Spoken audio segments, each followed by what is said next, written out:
तर जय शिवराय भावांनो, तर आजच्या व्हिडिओमध्ये आपण संपूर्ण फोटोशॉप बघणार आहोत.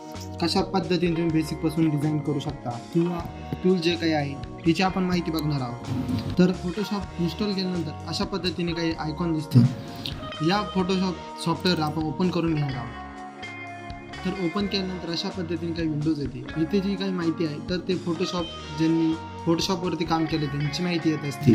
फोटोशॉप ओपन झाल्यानंतर अशा पद्धतीचं काही इंटरफेस आहे. यामध्ये न्यू डॉक्युमेंटचं ऑप्शन येतं, न्यू फाईल किंवा ओपनचा ऑप्शन आहे. तर ओपनच्या ऑप्शनवरती आपण क्लिक केलं आपलं जे काही फोल्डर आहे ते ओपन होतील.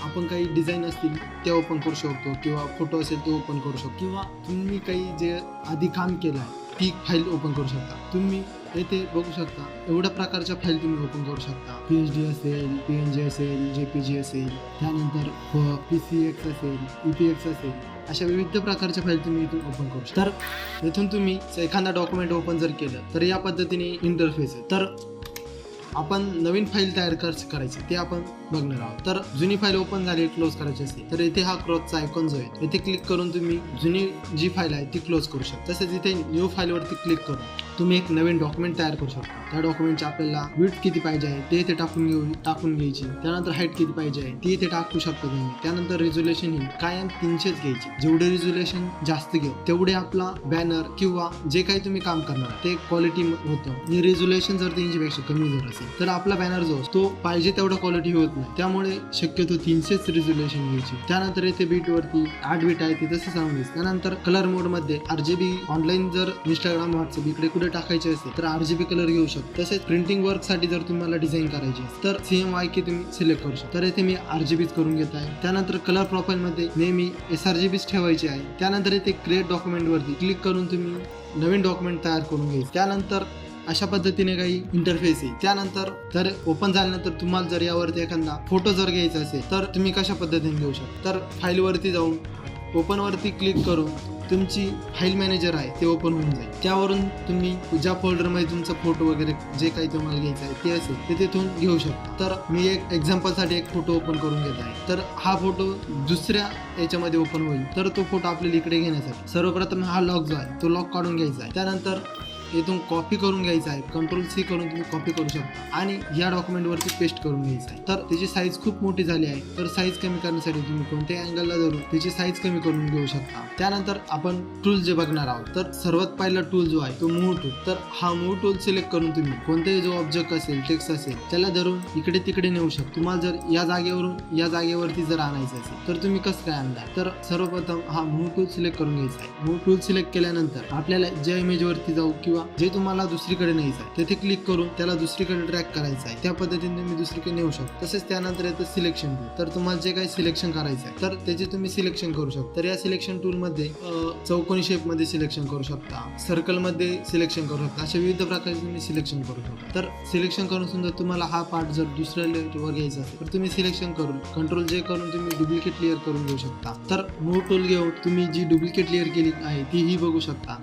त्यानंतर खाली येतो सिलेक्शन टूल. सिलेक्शन टूलचेच 3 विविध प्रकार आहेत. तर एक येतो लासो टूल. लासो टूलने तुम्ही या पद्धतीने सिलेक्शन करू शकता. त्यानंतर येतो ऑब्जेक्ट सिलेक्शन. ऑब्जेक्ट सिलेक्शन हा टूल आपला ऑब्जेक्ट सिलेक्ट करण्यासाठी उपयोगी पडतो. तर ऑब्जेक्ट सिलेक्टिव्ह टूलने समजा तुम्हाला हा जो व्यक्ती आहे तो जर सिलेक्ट करून त्याचं बॅकग्राऊंड रिमूव्ह करायचा आहे तर ऑब्जेक्ट सिलेक्शन टूल घेऊन तो व्यक्ती आहे त्याला सिलेक्ट करून घ्यायचं आहे. ते ऑटोमॅटिक त्या व्यक्तीला सिलेक्ट करेल. तर या पद्धतीने त्या व्यक्तीला सिलेक्ट केला आहे. त्यानंतर तुम्ही याची डुप्लिकेट लेअर करून याची बॅकग्राऊंडही रिमूव्ह करू शकता. तर तुम्ही बघू शकता की मूव्ह टूलने आपण याला जर साईडला ओढलं तर ते बॅकग्राऊंड पण रिमूव्ह झाला आहे. त्यानंतर त्यामध्येच राईट क्लिक करून तुम्हाला एक क्विक सिलेक्शन टूल भेटेल. तर त्या क्विक सिलेक्शन टूलने तुम्ही या पद्धतीने सिलेक्शन करू शकता. त्यानंतर त्यामध्येच एक मॅजिक सिलेक्शन टूल म्हणून आहे. ते मॅजिक सिलेक्शन टूल आपण ज्या कलरवरती किंवा ज्या ठिकाणी एकसारखा कलर आहे त्या कलरला जर क्लिक केलं तर तेवढा संपूर्ण पार्ट तो सिलेक्शन करण्याचं काम करतं. तर या पद्धतीने सोप्या साध्या पद्धतीने सिलेक्शनही करू शकतो. त्यानंतर येतो क्रॉप टूल. क्रॉप टूलने जर तुम्हाला त्याची साईज जर कमी जास्त करायची असेल तर तुम्ही साईज कमी जास्त क्रॉप करू शकता. तर मला जर एवढीच साईज पाहिजे तर क्रॉप टूलने एवढे सिलेक्शन करून आपण एंटर देणार आहे. त्यानंतर एवढीच साईज मध्ये क्रॉप होऊन जाणार आहे. त्यानंतर सिलेक्शन केलेलं जर तुम्हाला काढायचं असेल तर Ctrl+D करून तुम्ही ते सिलेक्शन घालूही शकता. त्यानंतर येत आहे आपलं पेन टूल. पेन टूलने तुम्ही कोणत्याही पद्धतीचे शेप तयार करू शकता, विविध पद्धतीने वापरू शकता, शेप तयार करू शकता किंवा सिलेक्शनही करू शकता. फॉर एक्झाम्पल मला या पद्धतीचं जे सिलेक्शन करायचं आहे तर मी या पद्धतीने सिलेक्शन करून घेणार आहे. तर सिलेक्शन केल्यानंतर मला एवढ्याच जागेमध्ये जर कलर द्यायचा असेल तर कंट्रोल देऊन एंटर दाबला तर त्याचं सिलेक्शन तयार होऊन जाईल. त्यानंतर त्या लेअरवरती डबल क्लिक करून इथे तुम्ही कलर ओव्हरलेवर जर गेला आणि तिथे कलर ओव्हरले जर गेला तर तुम्ही तेवढ्या जागी कलर पण देऊ शकता. त्यानंतर तुम्ही इथे जर या ठिकाणी जर आले इथे क्लिक करून तुम्ही जर सॉलिड लेअर जर घेतली तर या पद्धतीने तुम्ही तिथे कलरही देऊ शकता. किंवा तुम्ही पेन टूलने समजा तुम्हाला इथे या छत्रीचं सिलेक्शन जर करायचं आहे तर तुम्ही या पद्धतीने सिलेक्शनही करू शकता.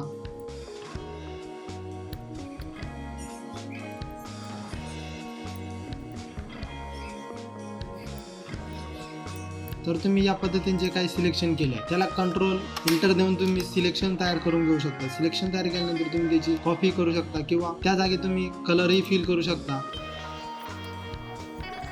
त्यानंतर तुम्हाला जर हा फोटो खालच्या साईडने इरेज करायचा आहे किंवा वरच्या साईडने इरेज करायचा आहे तर तुम्ही त्यासाठी फोटो सिलेक्शन करून येथे इरेज टूलवरती जाऊन इरेजर सिलेक्ट करून आपला नॉर्मल ब्रश सिलेक्शन करून तुम्ही या पद्धतीने इरेज पण करू शकता. या पद्धतीने तुम्ही इरेज पण करू शकता. त्यानंतर तुम्हाला जर या डिझाईनमध्ये ग्रेडियंट कलर पाहिजे असेल तर ग्रेडियंट टूल सिलेक्शन करून इथे हा जो ग्रेडियंट सारखा दिसतोय तो ग्रेडियंट टूल आहे तर तो सिलेक्शन करून तुम्ही या पद्धतीने ग्रेडियंट ही ऍड करू शकता. तर यामध्ये ग्रेडियंटचा हा कलर आहे त्यामुळे हा कलर आलाय. त्यानंतर तुम्ही दुसरा ग्रेडियंट कलरही घेऊ शकता. समजा आपण हा ग्रेडियंट कलर जर घेतला आणि इथे या पद्धतीने ग्रेडियंट जर दिला तर या पद्धतीने ग्रेडियंट तयार होऊन जाईल. त्यानंतर समजा तुम्हाला जर हा पूर्ण बोर्ड जो आहे तो हलवायचा असेल तर इथे हँड टूल आहे. हँड टूल सिलेक्शन करून तुम्ही या पद्धतीने बोर्ड पुढे हलवू शकता. त्यानंतर तुम्ही टेक्स्ट टूल आहे इथे टी वर ती सिलेक्ट केला त्यानंतर टेक्स्ट टूल ओपन होईल. टेक्स्ट टूल ओपन झाल्यानंतर तुम्ही सिंपली आपल्या डॅशबोर्डवरती क्लिक करायचं आहे. क्लिक केल्यानंतर त्याच्यातून साईज वाढवून घ्यायची आहे. आपल्याला हवा असल्याला तुम्ही फॉन्ट घेऊ शकता. तर या फॉन्ट मध्ये तुम्ही जे काही टाईप कराल ते इथे येऊन जाईल. तुम्हाला कलर वेगळा खालचं बॅकग्राऊंड कलर आहे तो कलर मॅच झाल्यामुळे तुम्हाला तो टेक्स्ट दिसत नसेल पण तुम्ही कंट्रोल ए करून ऑल सिलेक्ट करून घ्यायचं आहे. त्यानंतर इथे कलर टूल वरती जाऊन तुम्ही इथे कलर चेंज करू शकता. तर विविध कलर मध्ये तुम्ही तो टेक्स्ट टाईप करू शकता. त्या टेक्स्टला विविध कलर देऊ शकता. समजा आपण जो टेक्स्ट घेतलाय या टेक्स्टला जर आपल्याला शॅडो द्यायची असेल बॉर्डर द्यायची असेल किंवा विविध काही करायचं असेल तर तुम्ही या टेक्स्ट लेअरला डबल क्लिक करून असा पॅनल काही ओपन होईल. या पॅनलला वरती लास्टला ड्रॉप शॅडो आहे तर ड्रॉप शॅडोला सिलेक्ट करून तुम्ही या पद्धतीने शॅडोही देऊ शकता.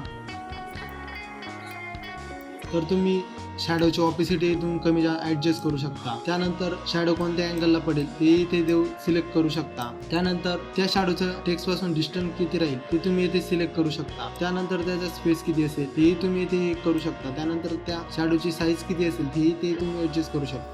त्यानंतर तुम्ही मला जर आउटर ग्लो द्यायचं असेल तर तुम्ही आउटर ग्लोही देऊ शकता. आउटर ग्लोचा कलर इथे व्हाईट आहे त्याचे तुम्ही चेंजही करू शकता. तुम्हाला जो कलर लागेल तो कलर देऊ शकता. त्यानंतर आपण येलो कलर घेतला आहे आणि त्याची ऑपिसिटी फुल करून घेतली आहे तर या पद्धतीने आउटर ग्लो पण येत आहे.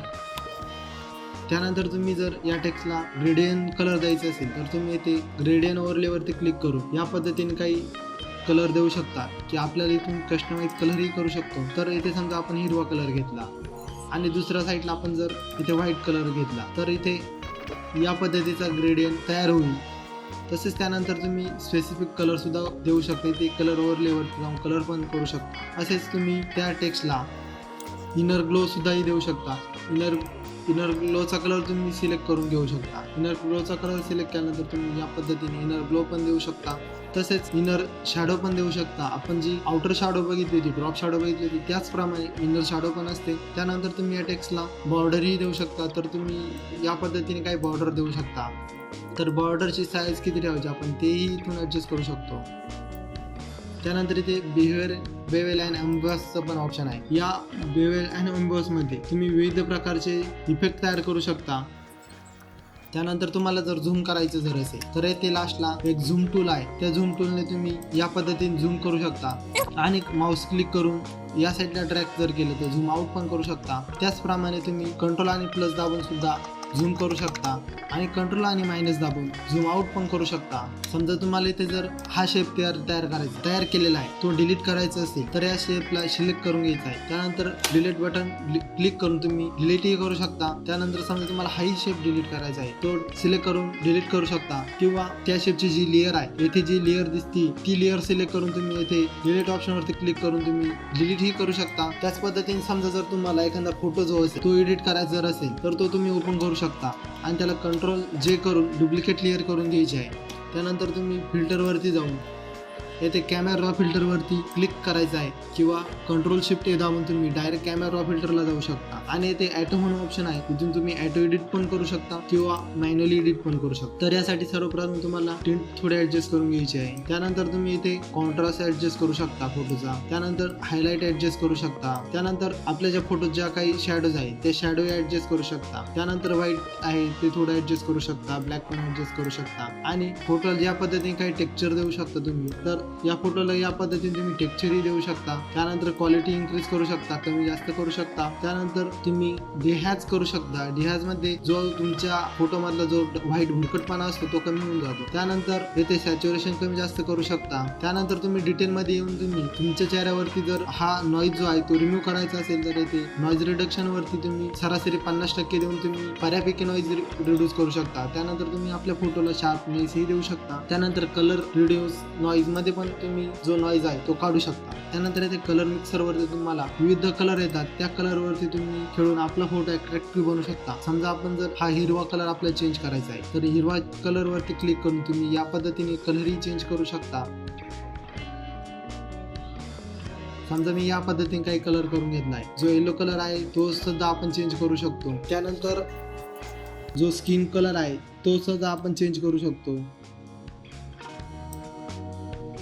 त्यानंतर येथे कलर ग्रेडियंट आहे, यानुसार आपण फोटोचा किंवा इमेजचा मूड सिलेक्ट करू शकतो किंवा इथून आपण कलर ग्रेडिंग करू शकतो.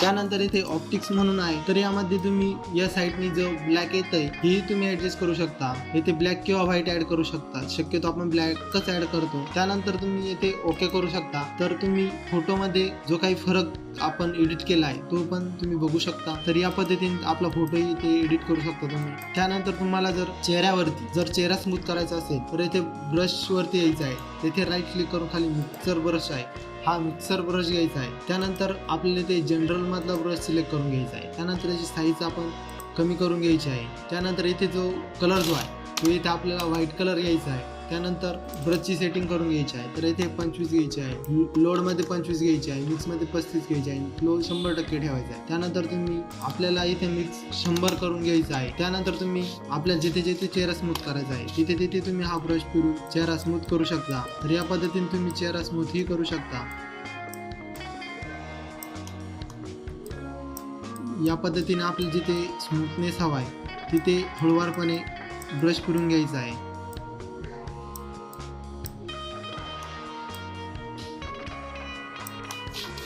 या पद्धतीने तुम्ही चेहराही स्मूथ करू शकता. तसेच तुम्हाला जर एखादा शेप तयार करायचा असेल तर इथे बॉक्स मध्ये येऊन तुम्ही या पद्धतीचे विविध शेप तयार करू शकता. इथे समजा बॉक्स शेप जर घेतला तर इथे कुठे येऊन क्लिक करून तुम्ही या पद्धतीने जर शेप तयार केला तर या पद्धतीने शेप तयार होईल. यामध्ये तुम्ही कलरही फिल करू शकता आणि त्याला बॉर्डर सुद्धा तुम्ही निश्चित करू शकता. त्यानंतर तुम्ही इथे येऊन सर्कल सुद्धाही घेऊ शकता. तुम्हाला या पद्धतीने सर्कल तुम्ही करू शकता. तुम्हाला जर ॲक्युरेट गोलही सर्कल पाहिजे असेल तर शिफ्ट दाबून तुम्ही जर सर्कल ड्रॉ केला तर हा एकदा ॲक्युरेट गोलही होईल. त्यामध्येही तुम्ही कलर चेंज करू शकता. तर आजच्या या व्हिडिओमध्ये आपण फोटोशॉपबद्दल बेसिक माहिती बघितली आहे. तर असंच नवनवीन फोटोशॉपची माहिती बघण्यासाठी आपल्या व्हिडिओ लाईक करा आणि चॅनल सबस्क्राईब करा. तर आपल्या यूट्यूब चॅनलवरती banner designing, poster designing, video editing या रिलेटेड व्हिडिओ येत असतात. तर तुम्ही ते व्हिडिओ बघून तुम्ही व्हिडिओ एडिटिंग किंवा फोटो एडिटिंग, बॅनर डिझायनिंग शिकू शकता. तर असंच नवनवीन माहिती मिळवण्यासाठी व्हिडिओ लाईक करा आणि चॅनल सबस्क्राईब करा.